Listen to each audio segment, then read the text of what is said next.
ये जो इन लोगों को जो डिजास्टर का सामना करना पड़ रहा है, तो ये अंडरस्टूड है कि ये लोग परहैप्स प्रोबेबली ये लोग southern part of Indian ocean से ही अब क्रॉस कर रहे हैं, क्योंकि चैप्टर में बताया गया था कि वो मोस्ट डेंजरस सीज में से आता है।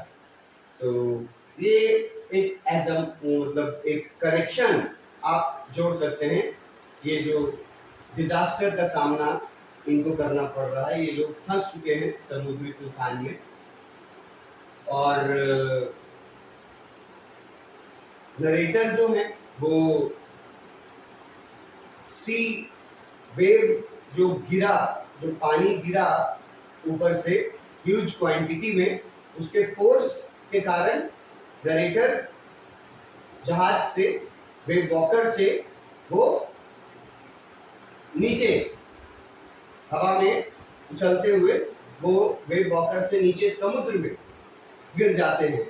वेव के जो समुद्री लहर जो उनके बोट पे गिरा था उसके फोर्स के कारण, और वो देखते हैं कि जब उनको तो लगा था कि ये मेरा अंतिम समय है, ये भी लिखा हुआ था क्लियर कि उनको लगा था that is going to die, और वो बेहोश होते चले गए। लेकिन अनएक्सपेक्टेडली जो वर्ड यूज किया है इस पैराग्राफ में, ना, बहुत कॉमन सेंस वाला क्वेश्चन है। अगर कोई पूछे या आप अगर ये किसी से आप पूछ दे कि अनएक्सपेक्टेडली यहाँ क्यों यूज किया गया, क्या एक्सपेक्ट किया था नरेटर ने जो जिसके विरुद्ध हुआ वहां पर जो काम हुआ, तो बहुत कॉमन सेंस रिलेट करने वाला बात है कि नरेटर एक्सपेक्ट कर रहे थे अपनी मौत, लेकिन वो मरे नहीं, इसीलिए अनएक्सपेक्टेडली लिखा हुआ है। अनएक्सपेक्टेडली उनका सिर जो है वो बाहर आया, pop out of the water, ये पढ़े हम लोग, और उन्होंने देखा कि उनका ship Wave Walker few meters away है, मतलब उससे कुछ मीटर की दूरी पर है, और उसने देखा कि वेव वॉकर जो है कैप्साइजिंग, ये वर्ड मीनिंग हम बता चुके थे कि एक तरफ झुकते जा रहा था, मतलब इसका एक मतलब डूबना भी होता है, तो एक तरफ झुकते हुए वो डूबते जा रहा था, ये नरेटर ने देखा। और मास्ट के बारे में बताया गया कि जो मास्ट हॉरिजॉन्टल हुआ करते हैं शिप में, तो शिप क्योंकि एक तरफ टर्न करके और डूब रहा था, तो मास्ट वर्टिकल जो हुआ करते हैं वो कैसे हो गए थे, हॉरिजॉन्टल हो गए थे। तो तुम इमेजिन कर सकता है शिप किस तरह से पलट रहा था, एक तरफ हॉरिजॉन्टल हो गया था मास्ट। उसके बाद लिखते हैं कि जब शिप एक तरफ झुक करके डूबते जा रहा था, तभी एक पॉजिटिव चीज हुआ। पॉजिटिव चीज हुआ कि ऑपोजिट डायरेक्शन से एक सी वेव आई, समुद्री लहर ऑपोजिट डायरेक्शन से, जिधर से शिप झुक करके डूब रहा था उधर से ही एक सी वेव आई, और उस सी वेव ने जब शिप को टक्कर मारा तो जो शिप टेढ़ा होकर के डूबते जा रहा था वो शिप क्या हो गया, फिर से सीधा हो गया।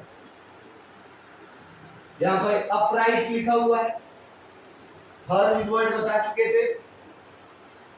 तो जब शिप डूब रहा था तो एक पॉजिटिव चीज ये हुआ कि समुद्री लहर एक ऐसे आई अपोजिट साइड से कि उसको हिट किया शिप को, और शिप फिर से अपना स्टैंडिंग पोजीशन, जो नॉर्मल पोजीशन होता है, उस पे अपराइट वर्ड उसको यूज किया, नॉर्मल पोजीशन पे फिर से शिप आ गया। अब ये जब घटना हुआ जैसे इधर वेव सी से टकराया, सॉरी सी वेव डूबते हुए वेव वॉकर वाले साइड से टकराया, और नरेटर जो है वो तो फ्यू मीटर्स अवे हैं, लेकिन लाइफलाइन अटैच किया हुआ था। ये मैंने बताया था, वो लोग तैयारी किए थे जो लाइफलाइन, ये डिस्कस कर चुके हैं हम। नहीं समझ में आ रहा है कि लाइफलाइन क्या है, ये यहाँ लाइफलाइन जर्क टॉट, तुमको पहले के वीडियोस देखना चाहिए। तो शिप जब झटके के साथ अपराइट पोजीशन में आया, सीधा पोजीशन में आया, तो जो लाइफ लाइन, जो एक रस्सी को बोलते हैं, लाइफ लाइन जो अटैच था नरेटर के बॉडी से, उसको भी झटका लगा और लगभग हवा में उड़ते हुए नरेटर जो है वो शिप पे गिरते हैं आकर। शिप जब सडनली वेव टकराने से झटके के साथ सीधा हो गया, तो नरेटर जो कुछ मीटर पे थे और जिनसे अटैच था एक केबल, जिसको वहां लाइफ लाइन बोला गया है, वो क्या होता है, उसमें भी झटका पड़ता है। टाइटेंड वर्ड हम बताए थे टॉट और जर्क का, तो उसमें भी झटका पड़ता है, और वो लगभग हवा में उड़ते हुए वो आकर के शिप के मेन बूम पे आकर के वो लैंड करते हैं। नरेटर लैंड मैंने वर्ड यूज किया, एरोप्लेन्स जो है वो लैंड करता है ना, अगर लैंड करने का मतलब तुम समझ लो कि रस्सी लगा हुआ है और झटका से जब रस्सी पे फोर्स पड़ा तो हवा में उड़ते हुए आकर के सीधा गिरा। लैंड करने का मतलब सीधा यहाँ है गिरना, वो आके सीधा गिरा। कहाँ पे गिरा? Wave walker main boom. अब बूम वर्ड मतलब एक टिपिकल वर्ड है जो शिप्स, पानी जहाज के साथ यूज होता है। यहाँ पे जो मतलब है इसका, तो जो मैं नोट्स देता हूं उसमें देखो मैंने बूम का मतलब लिख दिया हुआ है यहाँ, देखो बूम, और यहाँ लिखा है ना जंप इन द एयर, ठीक है, हवा में उड़ते हुए वो बूम पे गिरा आकर। और बूम क्या होता है वो यहाँ देखो समझने की कोशिश करो। Pole that controls the angle and shape of the sail, ये भी एक पोल जैसा होता है। पोल बोल दिया तो तुम समझ लो पोल। और इस पोल का काम क्या होता है? जहाज के चलते वक्त जहाज के एंगल को कंट्रोल करना इसका काम होता है। बूम मैं पिक में भी आपको दिखाऊंगा कि बूम कौन से पार्ट को बोलता है। जैसे मैंने मास्ट आपको दिखाया था, ठीक है, सेल आपको दिखाया था, वैसे मैं बूम भी आपको दिखाऊंगा कि किस पार्ट को बोला जाता है। तो वो सीधे आकर के कहाँ गिरे? वेव वॉकर अपने शिप के बूम पर। अब इधर वो गिरे मतलब वापस आए शिप पर, ये भी तो हम बोल सकते हैं, क्योंकि वो पहला जो वेव था, फर्स्ट वेव जो था, उसने नरेटर को शिप से धकेल करके, बहा करके और नीचे गिरा दिया था समुद्र में। उसके बाद जब दूसरा वेव आकर के शिप से टकराया और शिप जब सडनली टर्न किया और मतलब अपराइट पोजीशन में टर्न किया, तो ये क्योंकि इनका लाइफलाइन अटैच था बोर्ड से, इसीलिए वो झटके के साथ आकर के गिरते हैं वेव वॉकर के शिप के बूम पर, ठीक है। बूम मतलब वहां पढ़ाए हम कि एक पार्ट है, पोल है और जिसका काम होता है कंट्रोल करना, दिखा भी देंगे आपको। और उसके बाद लिखा है subsequent waves tossed me around the deck like a rag doll. अब जब ये बूम पर आकर के गिरे, लैंड हुए, तो उसके बाद फिर एक वेव आया। सब्सिक्वेंट मतलब होता है फॉलोइंग, तो फिर से एक वेव आकर के टकराया नरेटर से, और टॉस्ड वर्ड ऊपर भी आ चुका है।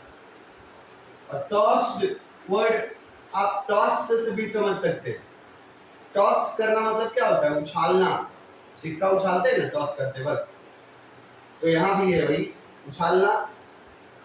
मेन बूम पे जब ये एक बार आकर के लाइफ लाइन वाला रोप के ये से मेन बूम पे आकर के लैंड किए, उसके बाद फिर एक वेव आया, सब्सिक्वेंट वेव, फिर एक वेव आया, और उस वेव ने इनको उछाल करके कहां पहुंचा दिया? डेक पर। अब डेक वर्ड जो वहां लिखा हुआ है, very important, DECK, very important इसलिए क्योंकि ये शिप का पार्ट है। बहुत इजी मतलब है इसका। शिप के फ्रंट पोर्शन को डेक बोलते हैं। जैसे शिप होता है, फ्रंट पोर्शन उसका जो है, उस पोर्शन को डेक बोला जाता है। ये डेक वर्ड देखो। और उसके आगे लिखा है like a rag doll. Doll मतलब तो सब कोई समझता होगा, ठीक है, गुड़िया। और रैग डॉल मतलब क्या होगा? कैसी गुड़िया को रैग डॉल बोलते? इसका वर्ड मीनिंग देखिए, मैं जैसे अपने नोट्स में देता हूं आपको। यहां देखिए, like a rag doll. Rag doll का मतलब क्या है? A soft doll made from pieces of clothes. A soft doll made of pieces of clothes। मतलब जो कपड़े जो हैं, जो अनयूज्ड हो जाते हैं, मतलब जिनका इस्तेमाल नहीं करते, उन कपड़ों को काट के और डॉल बनाया जाता है। और ये मुझे लगता है कि आप सब ने ये चीज देखा होगा अपने चाइल्डहुड में, कि कपड़ा जो भी मिल गया, फालतू कपड़ा, उसको काट कूट करके और उसको अच्छे से शेप दे करके, है ना, सिर बना देना है, हाथ बना देना है, पैर बना देना है, सब कपड़े का ही बना देना है। तो उसको उस तरह के कपड़े से बने हुए डॉल को रैग डॉल बोलते हैं। तो ये लिखते हैं कि जब ये बूम पर आए, बूम पर जब ये लैंड किए, वेव से टकरा करके हवा में उड़ते हुए जब ये गिरे बूम पर, उसका फिर एक वेव इनको क्या किया? वहां से उछाल करके, बूम से उछाल करके कहां गिरा दिया? डेक पर। और इन्होंने बोला है, एग्जाम्पल दिया है, लाइक अ रैग डॉल।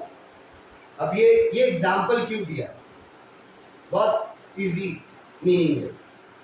जैसे कोई एकदम हल्का फुल्का कोई सॉफ्ट सा चीज हो, जिसको आप आसानी से उठा करके एक हाथ से या एक दो उंगलियों से उठा करके दूर फेंक सकते हैं।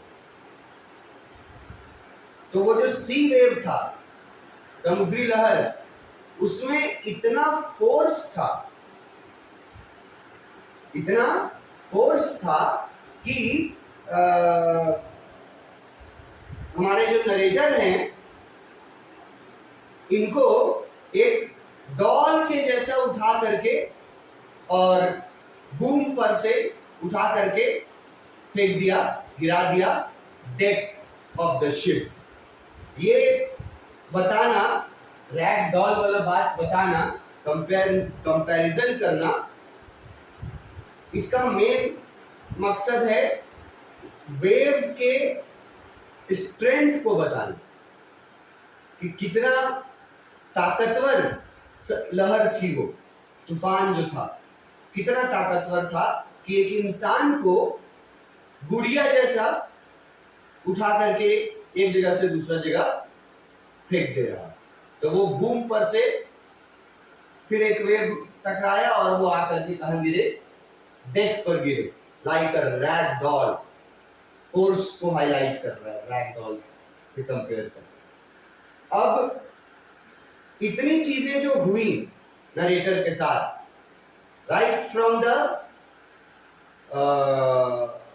फर्स्ट वेव, जो एकदम शुरू का वेव था, वहां से लेकर के और ये डेक तक, समुद्र वो जो वेव वॉकर था उसके डेक तक आने का ये जो जर्नी है, इसको हम सफरिंग बोल सकते हैं। सफरिंग मतलब समझते हो ना, पीड़ा, बुरा, कोई चीज जो आपके साथ गलत हो। सफर करना मतलब एक तो हिंदी वाला सफर अलग होता है, इंग्लिश वाला सफरिंग। तो फर्स्ट वेव से लेकर के डेक तक जो जो उनके साथ हुआ, सब चीज किसने किया? लहरों ने किया। स्ट्रेंथ ऑफ द वेव्स, उस समुद्री तूफान के लहरों ने किया। तो ऑब्वियस है कि अगर इतना कुछ इंसान के साथ होगा तो इससे इंसान के फिजिकल, मतलब उसके बॉडी पर इसका, इन सब चीजों का नेगेटिव इफेक्ट पड़ेगा। तो इसके आगे वो बताए हैं कि क्या क्या नेगेटिव इफेक्ट पड़ा था उनके बॉडी पर। तो ये याद रखो, ठीक है। पहला, उनका लेफ्ट रिब क्रैक कर गया, टूट गया। लेफ्ट रिब, रिब समझते हो? रिब हमारा ऑर्गन है, ये दो रिब होते हैं हमारे, जिसको हम लोग बोलचाल की भाषा में पसली बोलते हैं, उसी को रिब लिखा गया है। तो बाएं साइड का रिब क्रैक कर गया, जैसे पैर टूटता है ना इंसान का, वैसे बाएं साइड का जो रिब था वो क्रैक कर गया। देखो ये पिक दिखा रहे हैं तुमको, तो ये देखो रिब्स लिखा हुआ है, ये पोर्शन, ये यहाँ, मतलब कि यहां से लेकर के और यहां तक ये हुआ लेफ्ट रिब, और फिर वहां से लेकर के वहां तक हुआ राइट रिब। और भी बीच में दो चीजें हैं, पर तो बायोलॉजी के लिए है, हम तुमको सिर्फ अपना स्टोरी में समझाने के लिए ये पिक तुमको दिखाएं कि लेफ्ट रिब के बारे में वो बोल रहे हैं कि मेरा लेफ्ट रिब जो है वो क्रैक कर गया, मतलब बाई पसली उनकी टूट गई। My mouth filled with blood and broken teeth, उनका मुंह में इतना चोट लगा कि बहुत सारे टीथ्स टूट गए और उनका माउथ ब्लड से भर गया। ये फिजिकल जो सफरिंग झेला इन्होंने, रिब, लेफ्ट रिब क्रैक कर गया, दांत टूट गए और माउथ, इनका मुंह जो था वो ब्लड से भरा हुआ था, filled with blood and broken teeth. Somehow I found the wheel, किसी तरह इन्होंने वो ढूंढते ढूंढते, कोशिश करते करते ये किसी तरह व्हील तक पहुंचे। अब फिर यहाँ व्हील वर्ड आया है, मैं आपको प्रीवियस क्लास में बता चुका हूं कि शिप में व्हील किसको बोलते हैं। तो ये आई फाउंड द व्हील, किसी तरह somehow लिखा हुआ है, किसी तरह इन्होंने ये व्हील तक पहुंचे, line up the stern for the next wave and hung on. अब यहाँ स्टर्न वर्ड यूज हुआ, तो ये भी हम पहले बता चुके हैं कि शिप के पिछले पोर्शन को स्टर्न बोलते हैं। तो किसी तरह ये इनका रिब टूटा, इनका माउथ पूरा खून से और टूटे हुए दांत से भरा हुआ था, दांत टूट गए थे, बहुत ब्लड ब्लीडिंग हो रहा था, और किसी तरह वो पहले व्हील के पास पहुंचे, मतलब स्टीयरिंग के पास पहुंचे, और फिर वहां से होते हुए वो जहाज के पिछले भाग में पहुंच गए, और क्या किया, wait for the next wave and hung on, और फिर इंतजार करने लगे कि अगली वेव आएगी, उसके लिए वो वेट करने लगे कि नेक्स्ट जो लहर आएगी अब उसका सामना करना। अभी तक सिर्फ हम लोग नरेटर का ही ये देख रहे हैं, सफरिंग्स देख रहे हैं। अभी तक और किसी बोट में मौजूद किसी और इंडिविजुअल के बारे में कोई अभी तक कुछ बताया नहीं गया है। नरेटर का ही हम लोग सफरिंग देख रहे हैं। ये फिजिकल जो सफरिंग था उनका वो याद रखना, ribs left broken, teeth, mouth filled with blood, लेकिन किसी तरह वो स्टीयरिंग व्हील तक पहुंचे, और वहां से होते हुए वो back portion of the ship वहां पहुंच गए, और वहां पहुंच करके वेट करने लगे नेक्स्ट वेव का सामना करने के लिए। इसके आगे हम लोग नेक्स्ट क्लास में देखते हैं कि नेक्स्ट वेव का सामना इनका होता है कि नहीं होता है, तो उससे और क्या ज्यादा नुकसान पहुंचता है। Thank you.